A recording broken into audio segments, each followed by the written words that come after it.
بنا دے مجھے نیک نیکوں کا صدقہ، گناہوں سے ہر دم بچایا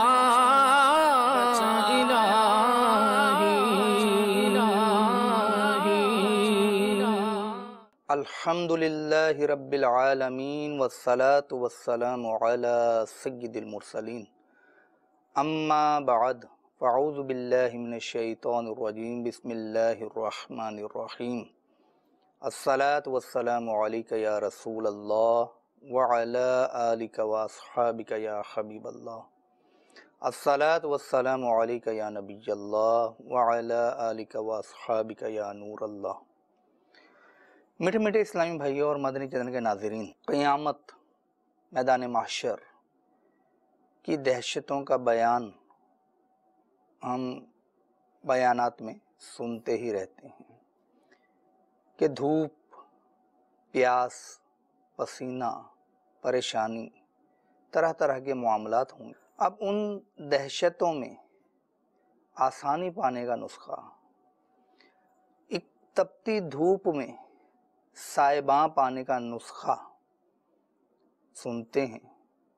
چنانچہ نبی اکرم نور مجسم صلی اللہ تعالی علیہ وآلہ وسلم کا فرمان باقرینہ ہے، اے لوگو، بے شک بروز قیامت اس کی دہشتوں اور حساب کتاب سے جلد نجات پانے والا شخص وہ ہوگا جس نے تم میں سے مجھ پر دنیا کے اندر بکثرت درود شریف پڑھے ہوں گے۔ صلو علی الحبیب صلی اللہ تعالی علی محمد۔ صدر الشریعہ بدر الطریقہ حضرت علامہ مفتی محمد امجد علی اعظمی علیہ رحمت اللہ القوی لکھتے ہیں کہ عمر بھر میں ایک بار درود شریف پڑھنا فرض ہے، اور جلسہ ذکر میں، یعنی ایسی جگہ بیٹھیں جہاں پر آپ کا ذکر ہو رہا ہے، جلسہ ذکر میں درود شریف پڑھنا واجب، خواہ خود نام لے یا کوئی دوسرے سے سنے۔ اور اگر ایک مجلس میں 100 بار ذکر اقدس آئے تو ہر بار درود شریف پڑھنا چاہیے۔ اگر نام اقدس لیا یا سنا اور درود شریف اس وقت نہ پڑھا تو کسی دوسرے وقت اس کے بدلے کا پڑھ لے۔ ہر دم میری زباں پہ درود و سلام ہو، میری فضول گوئی کی عادت نکال دو۔ صلو علی الحبیب صلی اللہ تعالی علی محمد۔ میرے میٹھے میٹھے اسلامی بھائیوں، اس دنیا میں انسان آتا تو تنہا ہے، اکیلا آتا ہے، اور اس دنیا سے جاتا بھی اکیلا ہے، لیکن اس دنیا کے اندر تنہا رہتا نہیں۔ یہ معاشرے کے درمیان اپنی زندگی بسر کرتا ہے، اور زندگی میں انسان کو کبھی تو خوشیاں اور راحتیں نصیب ہوتی ہیں اور کبھی پریشانیوں اور دشواریوں کا سامنا ہوتا ہے۔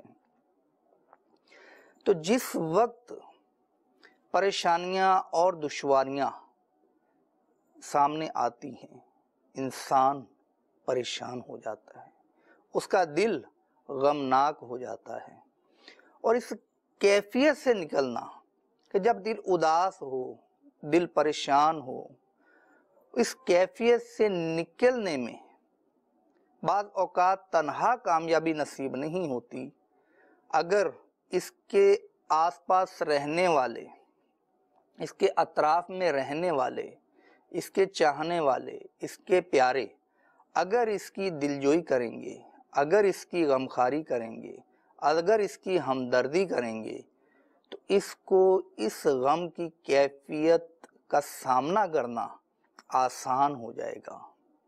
اور انسان کی طبیعت میں یہ ہے، انسان کی نفسیات میں یہ چیز شامل ہے کہ یہ پریشانی کے وقت، یہ مشکل وقت میں دوسروں کی توجہ چاہتا ہے۔ تو اسی فطری کیفیت کو پیش نظر رکھتے ہوئے شریعت کے اندر ہم احکام تلاش کریں تو الحمدللہ عز وجل اسلام نے انفرادی حیثیت میں بھی ہمیں زندگی گزارنے کا ڈھنگ بتایا، اور اجتماعی حیثیت میں جہاں بہت سارے افراد، گھر کے افراد، خاندان کے افراد، قبیلے کے افراد، محلے کے افراد، کالونی کے افراد، سوسائٹی کے افراد یہ مل جل کر رہتے ہیں، وہاں پر بھی ہمیں کچھ ایسی چیزیں بتائیں کہ اس پر اگر ہم عمل کریں گے تو یہ زندگی آسان ہو جائے گی، ان پریشانیوں کا سامنا کرنا آسان ہو جائے گا۔ وہ چیز کیا ہے؟ کسی کا بچہ بیمار ہو جاتا ہے، یا کوئی بے روزگار ہو جائے، اس کی نوکری چھوٹ جائے، یا کسی اور صدمے سے دوچار ہو، قرض دار ہو جائے اور قرض اتارنے کی کوئی سبیل نظر نہ آئے، وہ کسی حادثے کا شکار ہو جاتا ہے، اس کا مال گم ہو جاتا ہے یا کوئی چور چرا کر لے جاتا ہے، کاروبار میں نقصان کا سامنا ہے، کسی بھی سبب سے انسان کو پریشانی پیش آ سکتی ہے۔ اب اس پریشانی میں اس کو تنہا نہ چھوڑا جائے، بلکہ ہم اگر اس کی دلجوئی کریں گے، اس کو تسلی دیں گے، تو یہ بہت بڑے ثواب کا کام ہے۔ ہمیں زیادہ مشقت نہیں کرنی پڑے گی، ہمیں تھوڑی سی ڈھارس تو ہی دینی ہے، تھوڑی دلجوئی ہی تو کرنی ہے، ہم نے اس کو تسلی ہی تو دینا ہے، اس کو سنبھلنے میں آسانی ہو جائے گی اور ہمارا ثواب کھرا ہو جائے گا۔ نبی پاک صاحب الاولاق صلی اللہ تعالی علیہ وآلہ وسلم نے ارشاد فرمایا کہ جو کسی غم زدہ شخص سے تعزیت کرے، اللہ عز وجل اسے تقوی کا لباس پہنائے گا اور روحوں کے درمیان اس کی روح پر رحمت فرمائے گا، اور جو کسی مصیبت زدہ سے تعزیت کرے گا، اللہ عز وجل جنت کے جوڑوں میں سے 2 ایسے جوڑے اس کو پہنائے گا جن کی قیمت ساری دنیا بھی نہیں ہو سکتی۔ یا خدا صدقہ نبی کا بخش مجھ کو بے حساب، نزع و قبر و حشر میں مجھ کو نہ دینا کچھ عذاب۔ تو میرے میٹھے میٹھے اسلامی بھائیوں، کتنا پیارا وظیفہ ہے ثواب کمانے کے لیے۔ ہم دیکھتے ہیں اپنے اطراف میں ہمارا بھائی، سگا بھائی، حقیقی بھائی بعض اوقات پریشان ہوتا ہے، ہم توجہ نہیں دیتے۔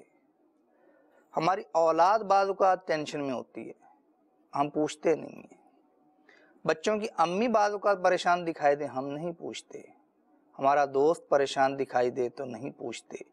پوچھتے ہیں اس وقت پوچھتے ہیں کہ جب ہمیں ایسے شخص سے اپنا مفاد بھی عزیز ہوتا ہے۔ افسر پریشان ہے تو ماتحت اس سے پوچھے گا کہ سر کیا بات ہے، آج آپ پریشان دکھائی دے رہے ہیں، تو اب اس کے دل میں اس کی جگہ بنے گی، اور وہ افسر پھر دفتر کے معاملات میں اس کی رعایت کرے گا، تو یہ نیت جیسی شروع ہوئی تھی ویسی ختم ہوگی۔ جو علماء کرام نے تشریحات کی، احادیث مبارکہ کی، جو احکام لکھے، ان کی روشنی میں تو اس طرح تو ثواب ملنے سے رہا، جبکہ کوئی نیت نیک نہ تھی۔ اگر نیت درست کر لیں، نیت کی ڈائریکشن ہم صحیح کر لیں، تو یہی کام ہمارے لیے باعث ثواب ہو سکتا ہے۔ اولاد کو ہم نے پوچھا، پریشان دکھائی دی، بیٹا پریشان دکھائی دیا، بیٹا کیا بات ہے، پریشان دکھائی دے رہے ہو؟ تو اگر ہم نے قلبی محبت کی وجہ سے پوچھا، اگر ہم نے اس سے اس لیے پوچھا کہ چونکہ میرا بیٹا ہے، میرا خون ہے، تو اب وہ ثواب نہیں ملے گا، اس کے دل میں محبت تو پیدا ہوگی۔ ثواب کی صورت میں ملے گا کہ جب اللہ تبارک و تعالیٰ کی رضا کے لیے صلہ رحمی کی نیت سے اب پوچھیں گے کہ کیا بات ہے، پریشان دکھائی دیتے ہیں، تو یہ دلجوئی اور پریشانی جب وہ بتائے تو اس سے ہمدردی کا اظہار جس میں جھوٹ شامل نہ ہو، یہ اظہار کرنا اس کی دلجوئی کا سبب بنے گا، اس کے دل میں خوشی داخل ہوگی ظاہری سی بات ہے کہ جب آپ بخار میں تپ رہے ہوں اور کوئی آ کر آپ کی عیادت کرے، یا آپ کا کوئی نقصان ہو گیا، حادثہ ہو گیا اور کار پچک گئی، اس پہ ڈینٹ بڑھ گئے، اب آپ پریشان ہیں۔ ایسی صورتحال میں اگر کوئی آپ کی ڈھارس بند آتا ہے، اگرچہ آپ کو معلوم ہے کہ اللہ تبارک و تعالی ہمیں دوسری چیز عطا فرما دے گا اپنی رحمت سے، لیکن یہی بات جب دوسرا کہے گا تو ہمیں ڈھارس ملتی ہے۔ تو انسان کا دل مضبوط بھی بہت ہے اور کمزور بھی بہت ہے۔ بعض اوقات یہ لائٹ میں، بلب میں ہلکا سا چھپکا آئے، تھوڑا سا لائٹ کانپے، اس کا دل کانپنے لگ جاتا ہے، اور بعض کا لائٹ بند ہو جائے کوئی مسئلہ نہیں ہوتا۔ تو انسان کا دل مختلف اوقات میں مختلف کیفیات میں مبتلا ہوتا ہے۔ تو اگر کسی نے اپنا جوان بیٹا کھو دیا اور ہم جا کر اس کی ڈھارس بندھائیں، اس کی دلجوئی کریں اور یہی الفاظ کہہ دیں کہ اللہ تعالی آپ کے بیٹے کو جنت الفردوس میں جگہ عطا فرمائے، اس کی بخشش فرمائے، بے حساب بخشش فرمائے، اور آپ کو صبر جمیل اور اس پر اجر جزیل عطا فرمائے، تو اس طرح سے جب آپ کریں گے نا، اس کا دل بڑا ہوگا۔ تو میرے میٹھے میٹھے اسلامی بھائیوں، یہ مواقع ہمیں اگر کہا جائے کثرت سے ملتے ہیں تو اس میں کوئی غلط بات نہیں، ہم صرف توجہ نہیں کرتے، سستی کر جاتے ہیں۔ ہمارے آس پڑوس میں اگر دفتر میں کام کرتے ہیں تو ہماری ساتھ والی میز پر کوئی شخص پریشان ہوتا ہے، اگر آپ سمجھتے ہیں کہ اس کی گھریلو ٹینشن ہے تو گھریلو ٹینشن کو خریدنا نہیں چاہیے، کہ ظاہر سی بات ہے وہ بعض اوقات نہیں پسند کرتا تفصیلات بتانا، تو آپ کم از کم اتنا تو کہہ سکتے ہیں کہ آپ پریشان دکھائی دیتے ہیں تو اللہ تعالیٰ آپ کی پریشانی دور کرے۔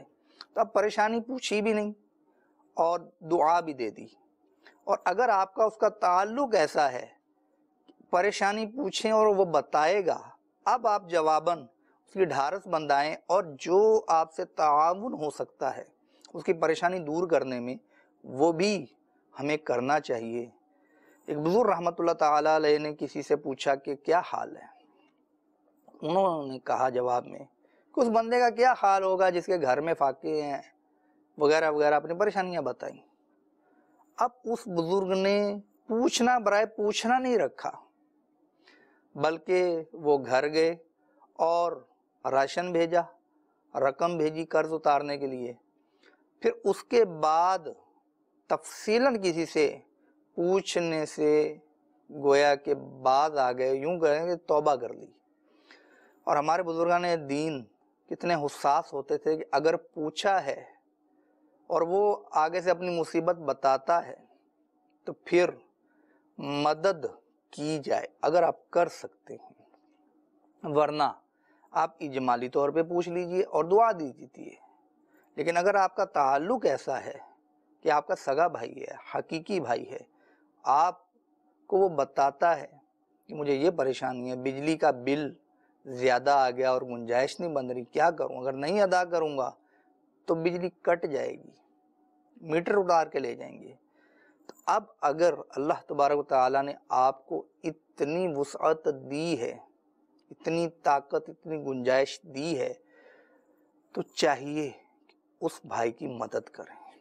اور اگر آپ خالی پوچھ کر خاموش ہو جائیں گے، پھر نو لفٹ کا بورڈ لگا دیں گے، تو اس کی ڈھارس نہیں بندھے گی۔ تو تعزیت میں، تسلی دینے میں، ڈھارس دینے میں ہمارے ہاں ایک سستی پائی جاتی ہے۔ ہمارے ارد گرد اطراف میں پریشان حال لوگ موجود ہوتے ہیں، آج آپ ان کا دکھ بانٹیے، کل آپ کا کوئی دکھ بانٹے گا، لیکن یہ تمنا نہیں ہونی چاہیے کہ میں ان 4 افراد کو اگر آج پوچھ رہا ہوں تو کل کو یہ بھی مجھے پوچھیں۔ یہ تو آپ نے گویا کہ انویسٹمنٹ کر دی، آپ نے سرمایہ کاری کر دی کہ ان 4 پر آپ نے سرمایہ لگایا اور کل کو یہ آپ کو نفع دیں گے۔ ہمیں صرف اپنے اخروی نفع، آخرت کے نفع، آخرت کے پروفٹ پر توجہ رکھنی چاہیے کہ ہمیں نفع چاہیے ثواب کی صورت میں، وہ تو مل گیا۔ اب ہم نے کئی درجن افراد کی غمخواری کی، ان کی تعزیت کی، اور جواب میں انہوں نے کچھ بھی ہمیں نہیں پوچھا۔ جب ہمیں پریشانی آئی تو اس پر گلہ یا شکوہ نہیں کرنا چاہیے۔ ہم نے ان کی دلجوئی کی تھی، ان کی غمخواری کی تھی، ان کی ہمدردی کی تھی، رب عز و جل کی رضا پانے کے لیے، ثواب کے حصول کے لیے۔ وہ اللہ کی رحمت شامل حال ہوئی تو ہمیں مل گیا، حسن ظن رکھنا چاہیے، تو وہ مل گیا۔ اب آپ بدلے کی تمنا رکھ کر کہیں اپنا ثواب ہاتھ سے کھونا تو نہیں چاہتے۔ اسی طرح میرے میٹھے میٹھے اسلامی بھائیوں، اگر آپ یہ تعزیت والا کام کریں گے، ہمدردی کریں گے، دلجوئی کریں گے، اس سے ہمارے آپس کے تعلقات بھی بہتر ہوں گے۔ کہ دو افراد آپ امیجن کریں، ان کا تصور لائیں۔ ایک وہ شخص ہے جو کسی کو نہ غم میں پوچھتا ہے نہ خوشی میں پوچھتا ہے کہ تم خوش ہو تو کیوں خوش ہو، تم غمگین ہو تو کیوں غمگین ہو۔ اور ایک وہ شخص ہے جو لوگوں کے دکھ سکھ میں ان کا ساتھ دیتا ہے، ان کے دکھ بانٹتا ہے، ان کی ہمدردی کرتا ہے، ان کی دلجوئی کرتا ہے۔ آپ بتائیے کہ لوگ کیسے شخص کے قریب آئیں گے؟ کہ ایسے شخص کے قریب جس نے انہیں نہ دکھ میں پوچھا نہ سکھ میں پوچھا، یا ایسے شخص کے قریب آنا پسند کریں گے، اس شخص کے قریب ہونا پسند کریں گے کہ جس نے انہیں دکھ سکھ میں پوچھا۔ تو میرے میٹھے میٹھے اسلامی بھائیوں، اس دنیا میں ہم کٹ کر نہیں رہ سکتے، اور الحمدللہ عز و جل اسلام ہمیں یہی تربیت عطا کرتا ہے کہ ہم دوسروں کا خیال رکھیں۔ اچھا، اس میں پھر یہ کہ منتخب افراد کی بھی تعزیت کرتے ہیں۔ وہ اگر مصیبت یا پریشانی کا شکار ہو تو اس سے تو ہم پوچھیں گے، اور وہ شخص جو دفتر میں کسی چھوٹی پوسٹ پر ہے، چپڑاسی ہے، چوکیدار ہے، یا پھر چائے وغیرہ لانے کا کام کرتا ہے، وہ بھی تو کبھی پریشان نظر آیا ہوگا۔ آپ محلے میں گئے تو محلے میں اگر چوکیدار رکھا ہے تو وہ بھی تو کبھی پریشان نظر آیا ہوگا۔ ہم ان سے نہیں پوچھتے، ہم ان سے پوچھتے ہیں جن سے ہمیں کچھ واپسی ریٹرن کی توقع ہوتی ہے۔ اگر ثواب ہی مقصود ہے تو وہ جس کو کوئی نہیں پوچھتا اس کو پوچھیں گے تو اس کے دل میں خوشی زیادہ داخل ہوگی، تو تعزیت کرنے کا ثواب بھی مل جائے گا اور اس کے دل میں خوشی داخل کرنے کا بھی ثواب ہمیں حاصل ہو جائے گا۔ اس کے علاوہ ایک اور طرف میں توجہ دلاؤں گا کہ استاد شاگرد کا رشتہ گویا کہ باپ بیٹے کے رشتے کی طرح ہوتا ہے۔ اسی طرح افسر اور ماتحت کا رشتہ بھی کمزور نہیں ہوتا۔ اگر استاد نے شاگرد سے یہ پوچھا آپ کل کلاس درجے میں نہیں آئے، اور سامنے سے شاگرد یہ بتاتا ہے، طالب العلم یہ بتاتا ہے کہ میں کل بیمار تھا، تو اب آپ خاموش ہو جاتے ہیں۔ تو آپ نے اس سے غیر حاضری کی وجہ تو دریافت کر لی، اور آپ مطمئن ہو گئے کہ ٹھیک ہے یہ بیمار تھا اس وجہ سے نہیں آ پایا، لیکن یہاں جو غفلت ہو جاتی ہے کہ یہ شاگرد بیمار تھا، یہ آپ کے بچوں کی مثل ہے۔ آپ نے اس بیماری پر اس سے کوئی عیادت کی، آپ نے اس بیماری پر اس کی کوئی ڈھارس بندھائی، آپ نے اس بیماری پر اس سے کوئی ہمدردی جتائی۔ اسی طرح افسر جو ہے اس نے ماتحت سے پوچھ تو لیا کہ آپ کل نہیں آئے، تو اس نے بتایا کہ گھر میں بہت زیادہ ٹینشن تھی اس وجہ نہیں آ سکا، تو آپ نے سن کر غیر حاضری کا عذر تو قبول کر لیا، کیا اس کی دلجوئی بھی کی؟ تو اس طرف سے ہم قدرے غافل ہیں، اکثریت غافل ہے۔ میں سب کی بات نہیں کرتا، پوچھنے والے ہیں کہ اگر شاگرد نے بتایا کہ مجھے کل بخار تھا میں اس لیے نہیں آیا، تو آپ نے عذر تسلیم کر دیا، اور ساتھ میں اگر دعا دے دی کہ اللہ تعالیٰ آپ کی بیماری کو دور فرمائے، اور جلد صحت یابی عطا فرمائے۔ تو یہ دعا اس کے لیے ایک انمول سرمایہ ہوگی کہ میرے استاد نے، میرے ٹیچر نے مجھے دعا دی ہے، اس کے دل میں آپ کے لیے بہت زیادہ جگہ بن جائے گی، اور جب جگہ بن جائے گی تو وہ پھر آپ کی دی ہوئی تربیت کو جلدی قبول بھی کرے گا۔ تو استاد اگر شاگرد کے دل میں اترا ہوا ہوگا، پھر استاد کو بار بار پڑھائی کی طرف اسے راغب کرنے کی کوشش نہیں کرنی پڑے گی، بلکہ جو استاد پڑھائے گا شاگرد اس کو دلچسپی سے پڑھے گا۔ اسی طرح میرے میٹھے میٹھے اسلامی بھائیو، جب کسی کی وفات ہوتی ہے تو اس وقت بھی تعزیت ظاہر کی جاتی ہے، لیکن کچھ چیزیں اس میں شرعی احکام بھی مد نظر رکھنا ہوں گے کہ بعض اوقات یہ احکام نہیں پتہ ہوتے اور ہم سمجھتے ہیں کہ ہم تعزیت کر رہے ہیں۔ تو جب کسی کا کوئی پیارا فوت ہو جائے تو اس سے تعزیت کرنی چاہیے، تو یہ تعزیت مسنون ہے، اور تعزیت کا وقت موت سے 3 دن تک ہے۔ اس کے بعد مکروہ ہے کہ اس کا غم تازہ ہوگا جس سے آپ تعزیت کریں گے، لیکن تعزیت کرنے والا یا جس سے تعزیت کی جانی ہے وہاں موجود ہی نہیں ہے، مثال کے طور پر وہ سفر مدینہ پر گیا ہوا ہے، اب وہاں سے واپس آیا تو آ کر تعزیت کر رہا ہے، یا جس سے تعزیت کرنی ہے وہ سفر مدینہ پر تھا، اب وہ واپس آیا، تو ایسی صورت میں اس کو تعزیت کرنا اس میں کوئی حرج نہیں ہے۔ اور 3 دن کی قید اس وقت ہے جب کہ وہ وہاں موجود ہو، اور پھر یہ کہ پتہ ہی نہیں چلا اس کو کہ انتقال ہو گیا، اس کو ہفتے بعد پتہ چلا، تو اب تعزیت کی اس نے، تو اس میں بھی حرج نہیں ہے۔ تو یہ بہار شریعت صفحہ 852 جلد پہلی، اس میں یہ مسئلہ لکھا ہوا ہے۔ اسی طرح کوئی فوت ہو گیا تو دفن ہونے کے بعد تعزیت کرنی چاہیے یا پہلے تعزیت کرنی چاہیے؟ تو مسئلہ شرعی یہ ہے کہ دفن سے پہلے بھی تعزیت کرنا جائز ہے، مگر افضل یہ ہے کہ دفن کے بعد ہو، اور یہ اس وقت ہے کہ اولیاء میت، یعنی میت کے جو ولی سے مراد یہ کہ اس کے قریبی رشتہ دار ہوتے ہیں، وہ جزا و فضا نہ کرتے ہوں، ورنہ ان کی تسلی کے لیے دفن سے پہلے ہی تعزیت کرے۔ تو دفن سے پہلے بھی تعزیت کرنا جائز، بعد میں کرنا افضل، اور اگر وہ جو میت کے رشتہ دار ہیں وہ زیادہ غم میں مبتلا ہوں، بعض موتیں ایسی ہوتی ہیں جس کو بعض اوقات کہتے ہیں کہ جوان موت، اور بعض اوقات ایسا شخص فوت ہوتا ہے جو پورے خاندان میں بڑی اہمیت کا حامل ہوتا ہے، پورے خاندان کا سربراہ ہوتا ہے، تو ایسی صورت میں غم زیادہ ہوتا ہے۔ تو اب دفن سے پہلے بھی تعزیت کی تو بہار ارشاد میں لکھا کوئی حرج نہیں۔ مستحب یہ ہے کہ میت کے تمام اقارب کو تعزیت کریں، چھوٹے بڑے، مرد و عورت سب کو، مگر عورت سے اس کے محارم ہی تعزیت کریں، یعنی جن سے حرمت کا رشتہ قائم ہو، باپ تعزیت کرے، بھائی تعزیت کرے، اس کا ماموں تعزیت کرے، تو یہ چچا تعزیت کرے، تو یہ محارم ہے۔ اور تعزیت میں کہنا کیا ہے، یہ ہمارے یہاں بہت کم توجہ ہوتی ہے کہ تعزیت کرنے جا رہے ہیں میت پہ تو کہنا کیا ہے۔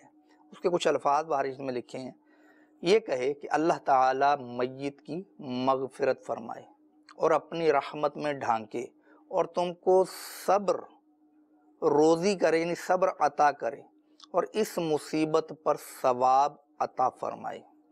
تو اس طرح کے الفاظ کہیں گے تو دعا بھی ہو جائے گی، اور اس کے دل کو ڈھارس بھی ملے گی کہ میت کی بخشش کا سن کر اس کو خوشی ہوگی کہ اس کی دعا مل رہی ہے۔ آپ کو اللہ تبارک و تعالی صبر عطا کرے، یہ بھی ایک دعا بھی ملی، اور صبر کی گویا کہ کنایتاً اشارتاً تلقین بھی ہو گئی۔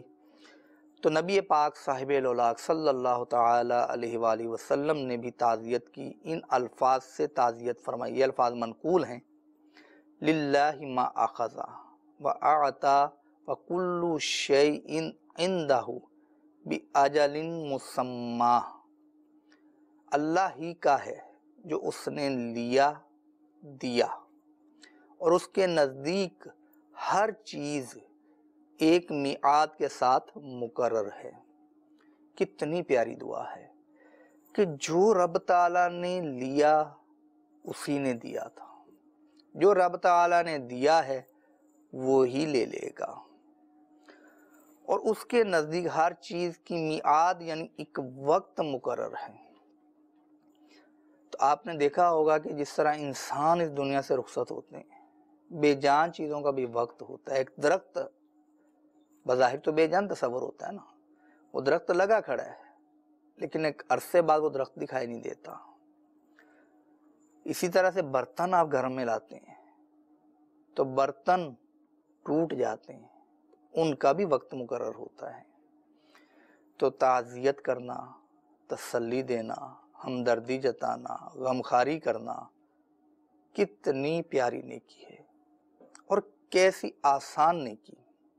اس کے لیے کوئی مشقت کہ خاص جگہ پر جا کے تعزیت کرنی ہے، اس وقت تعزیت کرنی ہے، اس طرح مشکل کام کرنے کے بعد تعزیت کرنی ہے۔ آپ کی تسلی کے دو بول کسی کے دل کی ڈھارس بندھا دیں، کسی کے پریشان دل کو پریشانی اس کی کم کر دیں۔ کتنا پیارا عمل ہے، یہ ہے آسان نیکی۔ تو اگر آج سے پہلے معمول نہیں تھا تو زیادہ دور جانے کی حاجت نہیں ہے، اپنے اطراف میں ایسے افراد تلاش کریں کہ بعض اوقات سوئی گم ہو جائے تو یہ بھی پریشانی کا سبب ہوتا ہے، تو اس پر بھی دلجوئی کی جا سکتی ہے۔ ضروری نہیں کہ بہت بڑا حادثہ ہو تب ہی تعزیت کریں گے۔ کوئی طالب العلم امتحان میں فیل ہو گیا، آپ اس کی بھی تعزیت کر سکتے ہیں، اس کی بھی دلجوئی کر سکتے ہیں، اس کی بھی ہمدردی کر سکتے ہیں۔ صرف توجہ کرنے کی حاجت ہے، نیت صاف، منزل آسان۔ ایک اور آسان نیکی میں آپ کو بتاتا ہوں کہ عام طور پہ یہی سمجھا جاتا ہے کہ جس کے پاس بہت زیادہ پیسہ ہو، بہت زیادہ دولت ہو، وہی راہ خدا میں خرچ کرے۔ جو تنگ دست ہے، جس کی آمدنی کم ہے، وہ تو خود اس کو پر کوئی خرچ کرے، وہ کسی کو کیوں دے۔ لیکن تنگ دست شخص بھی، کم آمدنی والا شخص بھی اگر اپنی حیثیت کے مطابق راہ خدا میں خرچ کرے گا تو اس کا ثواب زیادہ ہے، بلکہ افضل ہے۔ حضرت سیدنا ابو ہریرہ رضی اللہ تعالی عنہ سے مروی ہے کہ حضور پاک صاحب لولاک صلی اللہ تعالی علیہ وآلہ وسلم سے عرض کی گئی کہ کون سا صدقہ افضل ہے؟ فرمایا کہ تنگ دست کا بقدر طاقت صدقہ دینا، اور وہ صدقہ جو فقیر کو پوشیدہ طور پر دیا جائے۔ حضرت سیدنا امام مالک رحمت اللہ تعالی علیہ اپنی کتاب موطا امام مالک میں نقل کرتے ہیں کہ ایک مسکین نے ام المومنین حضرت سیدتنا عائشہ صدیقہ رضی اللہ تعالی عنہا سے کھانے کا سوال کیا، تو آپ رضی اللہ تعالی عنہا کے سامنے کچھ انگور رکھے ہوئے تھے۔ آپ رضی اللہ تعالی عنہا نے کسی سے فرمایا کہ ان میں سے ایک دانہ اٹھا کر اسے دے دو۔ اس پر وہ بڑا متعجب ہوا، بڑا حیران ہوا کہ ایک دانہ، لیکن ام المومنین ہماری امی جان حضرت سیدتنا عائشہ صدیقہ رضی اللہ تعالی عنہا نے سمجھاتے ہوئے ارشاد فرمایا کہ تم حیران کیوں ہو رہے ہو، یہ تو دیکھو کہ اس دانے میں ذرات کتنے ہیں۔ اسی طرح میرے میٹھے میٹھے اسلامی بھائی، ایک روایت کے مطابق 1 درہم 1 لاکھ پر سبقت پا گیا۔ وہ اس طرح کہ ایک شخص کے پاس 2 لاکھ تھے، اس نے 1 لاکھ درہم صدقہ کر دیے، اور ایک شخص کے پاس صرف 2 ہی درہم تھے، اس نے 1 درہم صدقہ کر دیا۔ تو روایت میں ہے کہ یہ 1 درہم اس 1 لاکھ پر فضیلت پا گیا۔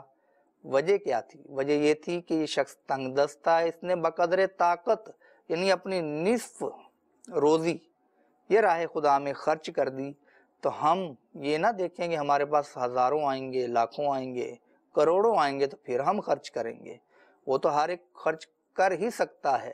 مزے کی بات تو تب ہے کہ ہمارے پاس 2 روپے ہوں اور 1 روپیہ ہم راہ خدا میں خرچ کر دیں، اور راہ خدا میں خرچ کرنے سے کم نہیں ہوتا، بڑھتا ہے۔ اللہ تعالیٰ اس آسان نیکی کو بھی کرتے رہنے کی توفیق عطا فرمائے۔ آمین بجاہ النبی الامین صلی اللہ تعالی علی محمد، صلو علی الحبیب صلی اللہ تعالی علی محمد۔ بنا دے مجھے نیک، نیکوں کا صدقہ، گناہوں سے ہر دم بچایا